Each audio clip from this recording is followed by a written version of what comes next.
தினமோர் ஆன்மீக சிந்தனை. அக்டோபர் 15. கர்மவினை. இறைவனின் வீடு என்றும் திறந்திருக்கிறது. நம் வருகைக்காக அவர் எப்போதும் காத்திருக்கிறார். கர்மவினைகளின் பலனாக இன்பமும் துன்பமும் மாறி மாறி வருவது வாழ்வின் நியதி. இன்ப நிகழ்வுகளின் போது இறைவனின் அன்பையும் கருணையையும் காண பழக வேண்டும். துன்பம் வரும்போது என்ன பாவம் செய்தேனோ இத்தனை துன்பம் வருவதற்கு என்று புலம்பிக் கொண்டிராமல் அச்சம்பவத்தின் மூலம் நாம் பெற்ற படிப்பினை என்ன என்பதை கவனிக்க வேண்டும். அச்சமயத்தில் இறைவன் என்னுடன் விளையாடுகிறான் என்று நினைக்கும் பக்குவத்தை வளர்க்க வேண்டும்.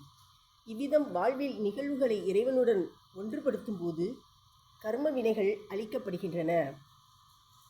உனக்கு ஏதாவது தீங்கு நேருமாயின் இறைவன் உன்னுடன் விளையாடுகிறான் என நினைத்து மற்றற்ற மகிழ்ச்சியுடன் இரு.